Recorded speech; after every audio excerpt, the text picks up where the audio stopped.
Page 5, tawaran diterima. Saat rindu tidak segera terobati, yang ada hanya perasaan sesak yang menyiksa. Makin hari, Nimas makin rindu kampung halamannya, rindu ibunya, rindu rumahnya. Maka ia terima saja penawaran sang wakil rektor 1. Entah benar atau tidak perkataan yang beliau sampaikan itu urusan nanti. Yang jelas Nimas sedang berusaha agar rindunya bisa segera terobati. Berusaha agar ia bisa secepatnya keluar dari Universitas 17 dan kembali tinggal di kotanya, bukan lagi tinggal sendirian di kota tetangga. Assalamualaikum, Ibu sedang apa? Nimas mengencangkan volume ponselnya saat sebuah panggilan masuk dan dari bawah menandakan sang ibu sedang kangen. Waalaikumsalam, Ibu lagi santai, barusan rampung cuci baju. Kamu sudah makan, Bu? Dereng, Bu. Nimas mau ke pasar Wonokromo. Mau ke pasar Wonokromo dulu sambil jalan-jalan mumpung libur ini. Mumpung libur, entah bagaimana kata itu bisa dengan entengnya keluar dari bibir Nimas. Padahal hari minggunya sama sekali tidak terlihat seperti hari libur yang bisa digunakan untuk bersantai. Nimas menyengit prihatin saat melihat komputernya yang bahkan belum sempat di-shutdown semenjak tadi malam.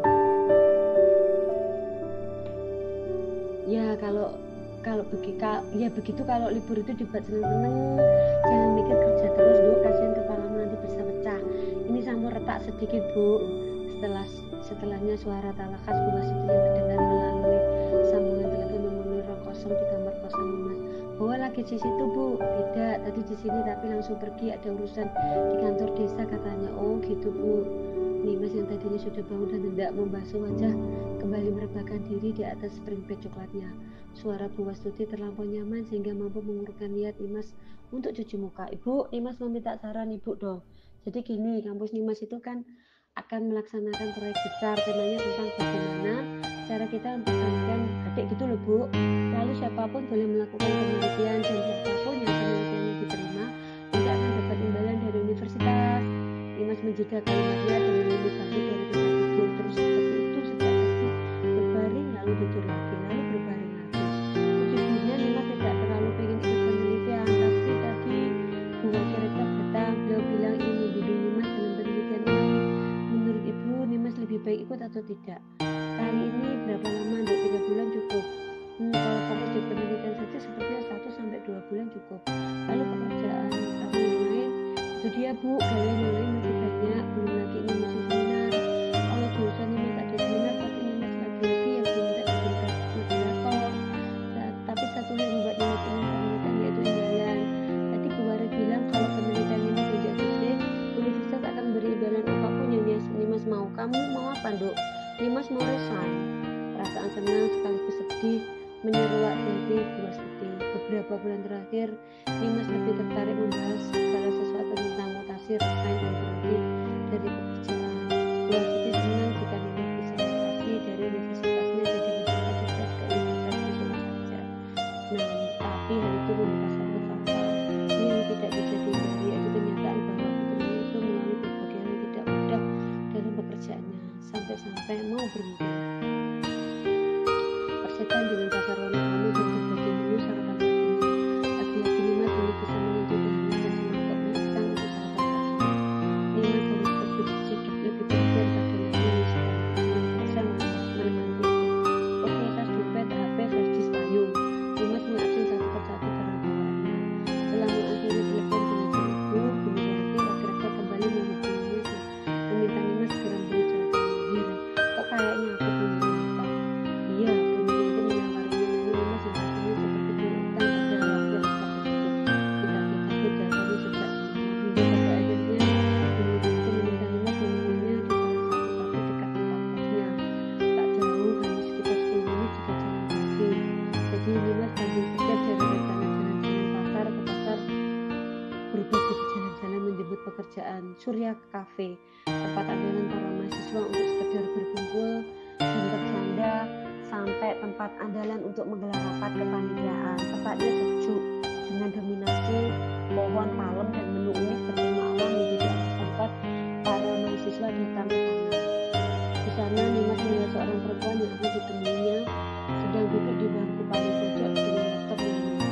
Tangan kanan beliau yang mulai keriput sesekali membenarkan posisi kacamata yang melorot. Hanya dengan melihat saja Nimas sudah terbayang akan pekerjaan. Pasti yang dikerjakan seorang itu lebih banyak dari yang harus ia kerjakan.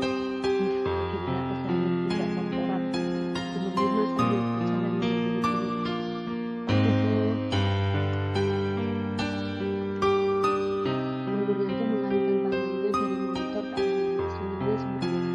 sambil melepas kacamata dan mengesampingkan laptopnya seolah kedatangannya lebih penting dari apapun yang sedang dikerjakan.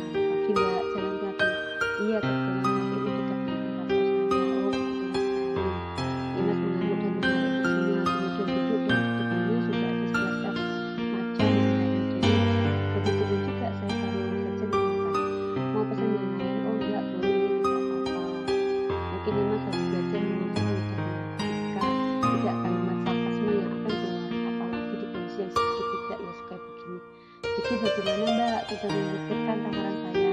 Saya bahkan belum sempat berpikir Bu. Begini saja Mbak, pikirkan saja dulu imbalan apa yang Anda mau setelah itu baru komunikasi saya. Tugasnya gampang kok, hanya menyusun acara bagaimana caranya agar kita mengangkat batik agar bisa menjadi kembali eksis di kalangan muda-mudi masa kini itu saja. Saya boleh minta imbalan apapun kan Bu ya? Saya mau resign tanpa dipersulit. Sang wakil rektor terkejut, seingatnya tidak ada satu masalah pun di universitas yang menyangkut nama Dimas. Tapi ternyata dosen juga ingin minta resign.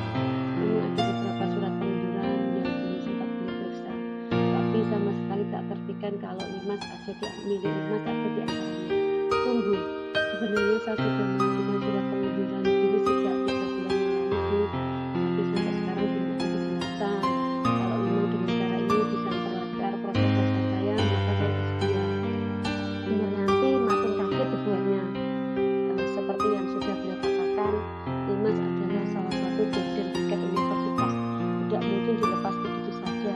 Tetapi beliau tidak boleh lupa, beliau sudah janji akan mengusahakan apapun sebagai imbalannya kalau nanti ide milik Dimaslah yang diterima. Sudah mengajukan surat pengunduran diri Mbak? Sudah, tapi apakah tidak kurang ajar namanya kalau Mbak Dimas minta resign setelah semua peluang emas yang diberikan ke universitas tempat Anda? Begitu juga bagi saya, apakah tidak terlalu kejam bagi universitas untuk terus menahan saya setelah semua pengabdian dan pengorbanan yang saya berikan? Dimas merubah posisi duduknya menjadi lebih rileks untuk memulai pembicaraan yang lebih serius. Bu Nur, saya ini masih seorang anak perempuan dari seorang wanita janda yang saat ini tinggal sendiri di kota lain. Apalagi yang bisa saya lakukan selain berbakti pada satu-satunya orang tua yang masih saya punya. Ibunya tinggal sendirian, kenapa tidak dibawa ke Surabaya saja? Karena itu bukan solusi, kami sudah sepakat untuk tinggal di Solo bersama-sama di rumah kami, di kota kami. Begitu ya Mbak, tapi menurut saya alasan semacam itu kurang kuat untuk menjadikan surat pengunduran Anda diterima. Maaf ya, ya Bu, saya sudah pernah dapat jawaban seperti ini, nggak apa-apa. Dimas mengangguk pasrah. Ini bukan kali pertama ia dapat jawaban yang kurang mengenakan. Ia pikir dengan terus berdedikasi pada universitas tercinta akan lebih leluasa ia mendapat persetujuan resign. Tapi nyatanya Universitas 17 bagi lubang hitam baginya. Lubang hitam yang akan terus menyedotnya semakin lama semakin tenggelam dan tak bisa lepas darinya. Tapi Mbak, saya serius soal Profesor Zainuddin yang menjanjikan apapun sebagai imbalannya. Kalau akhirnya penelitian Anda yang disetujui, bukankah mungkin surat pengunduran diri Mbak Dimas juga disetujui, sekaligus bisa dianggap sebagai dedikasi terakhir untuk universitas. Nah, kalau memang bisa seperti itu, saya bersedia. Apa itu bisa menjamin imbalan yang saya dapat kalau nanti berhasil itu surat izin resign? Sudah, begini saja Mbak, tidak perlu khawatir lagi perihal surat izin resign. Saya akan bantu usahakan. Yang penting sekarang Anda fokus pada penelitian. Bagaimana? Benarkah Dimas bisa menaruh kepercayaan pada Ibu Nuryanti? Sebenarnya ada sedikit keraguan dalam hatinya, namun setidaknya ia harus mencoba. Dimas tidak akan tahu hasilnya jika tidak mencoba. Maka ia jabat tangan Bu Nuryanti sebagai simbol persetujuannya melakukan penelitian. Dimas akan mengesampingkan segala keraguannya dan mencoba sebaik yang ia bisa. Toh jika memang ia berhasil selesai secepatnya, maka tidak akan lagi kesedihan yang harus ia tanggung karena kerinduan pada sang ibu. Semakin cepat ia bertindak, semakin cepat pula tujuannya tercapai.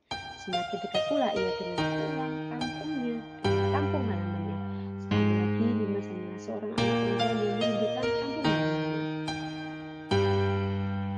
Setiap hari sama saja, itulah yang kita lakukan Dimas.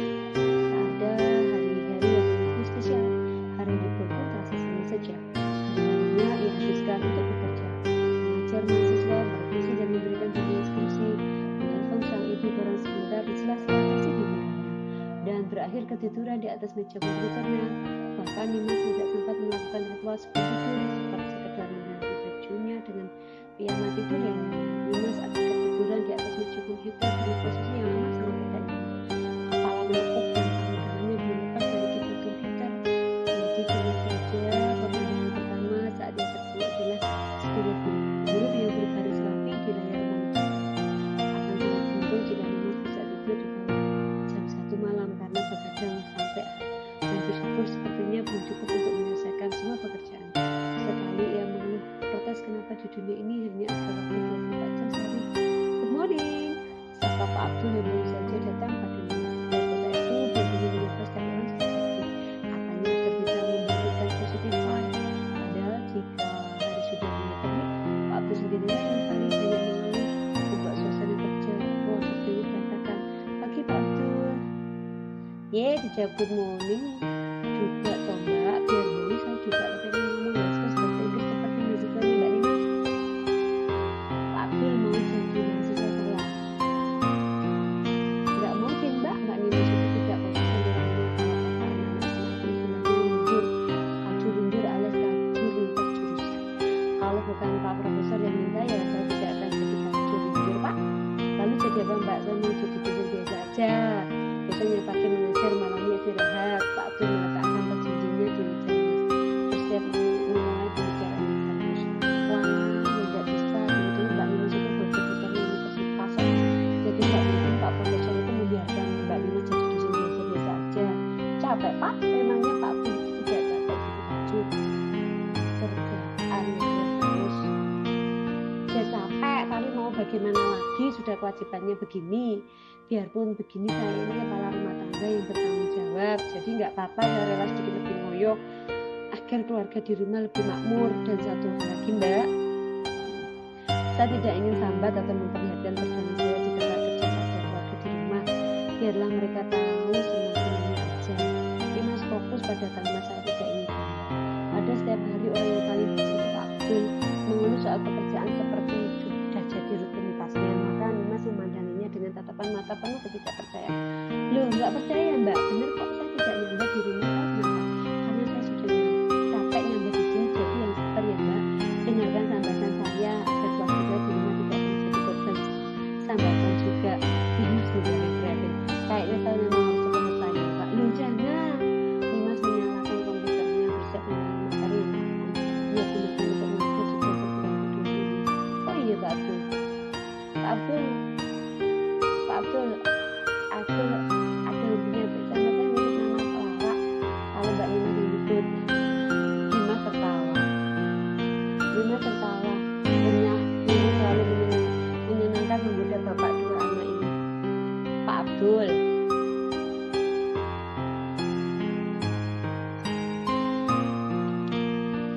Dalam ngomong-ngomong saya positif jadi ikut penelitian batik ya, kita jadi saja ya Pak. Beneran tidak mau bicara berdua saja dengan saya Mbak, kan lebih enak kalau berdua, nanti Mbak Dimas yang penelitian saya yang presentasi. Sudah milih mahasiswa saya Pak Abdul ini. Ya terserah Mbak Dimas, kalau tidak mau jangan sehat ya. Siap Pak, saya sehat. Dimas mengacungkan jari jempol sebelum Pak Abdul berlari menuju ke meja kebanggaannya. Hari pertama persiapan penelitian Dimas dimulai. Pertanyaan tentang bagaimana batik bisa kembali eksis di kalangan anak muda memenuhi kepalanya. Di emperan tempat kosnya, Dimas duduk sambil menangkap laptop 14 inci di sana. Di batik itu muda ide-ide itu berbunyi saking tumpang tindih di dalam otaknya, minta direalisasikan. Di antaranya beberapa ide yang dipilih oleh Dimas didominasi dengan melibatkan para laki-laki muda dalam penelitiannya. Sebenarnya tidak menuliskan satu poin, yaitu anak muda dulu dan sempat tertulis seorang mengetuk pagar kosnya. Assalamualaikum Bu, waalaikumsalam, yuk masuk. Seperti sudah biasa, seseorang yang mengucapkan salam membuka pintu pagar dari luar, kemudian masuk ke dalam Dimas dan dipisah beberapa orang. Maaf ya Bu mendadak begini, kamu baru coba info kalau jadwal sebelumnya juga ucap salah satu mahasiswa Dimas sambil melepas tasnya dan mulai mengatur beberapa pembahasan sudah mahasiswa lain melakukan membuka ransel dan melakukan tes yang sama. Iya, saya juga baru lihat, jadi tanggal 3 ya. Dimas mengalah, lagi-lagi urusannya dikesampingkan. Tak tutup laptopnya dan fokus kepada para mahasiswa bimbingannya. Iya Bu, sejak mereka bersamaan akhirnya lemas, terdengar penuh tekanan. Mana punya saya bertiga Bu, revisi yang kemarin saja sempat saya buka. Saya juga Bu, masih banyak revisi yang belum saya bikin.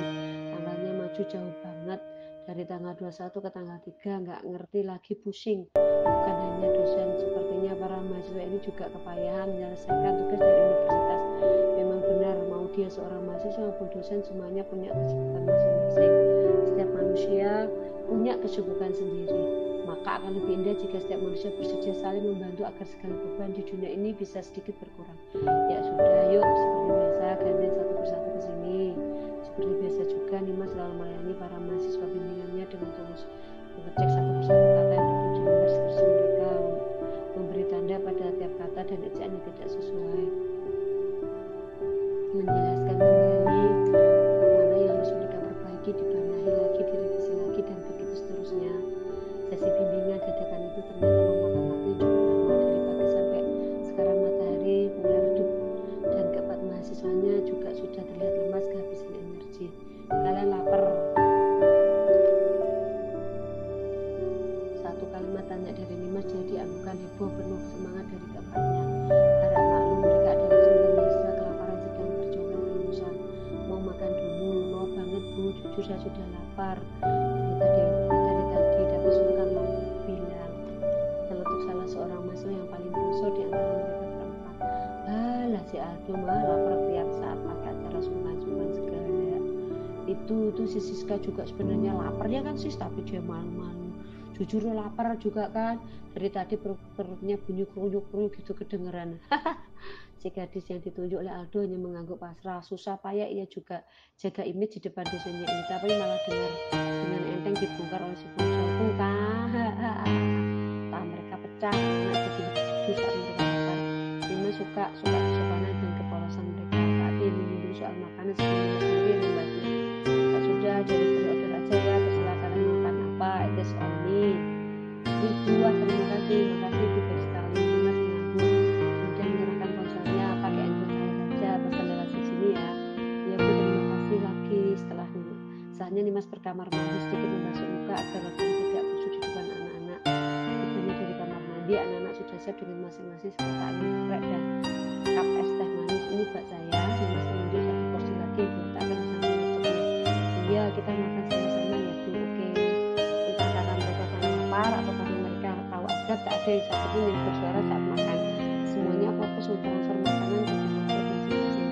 Sesi bimbingan setengah hari ini sudah menguras tenaga mereka karena diberi waktu sampai jam 1 dimajukan, yang artinya anak-anak ini harus ikut menyelesaikan skripsinya. Setelah makannya tanda, salah seorang di antara mereka yang tersebut benar-benar membersihkan bekas makanan mereka, membuka sebuah kresek dan memasukkan semua sampah segalanya. Terima kasih, ucapnya saya sudah tak bersama lagi dan ditanya. Ngomong-ngomong, kalian mau bantu saya tidak? Bantu apa Bu? Bantu saya buat yang ditanya tentang asistensi batik. Kalian sebagai muda-mudi bisa jadi sarana cocok untuk membawa batik kembali eksis. Kalau saya sudah pasti mau, saya suka tubuh penelitian tentang budaya-budaya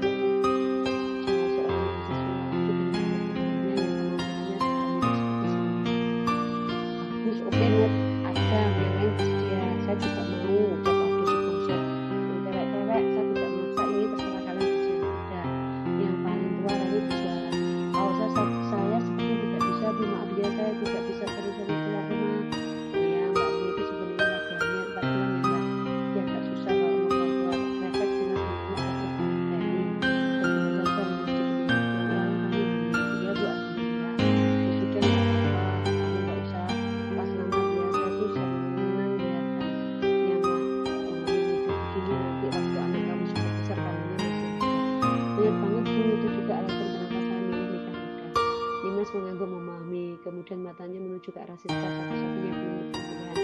Merasa diminta jawab, rasa Siska bersuara. Saya mau Bu, tapi kendalanya rumah saya jauh Bu, saya juga tidak ngekos. Jadi kalau penelitian mengharuskan saya bolak-balik dari kampus ke rumah, saya tidak sampai situ. Oke, nggak masalah, jadi Asgar sama Aldo ya.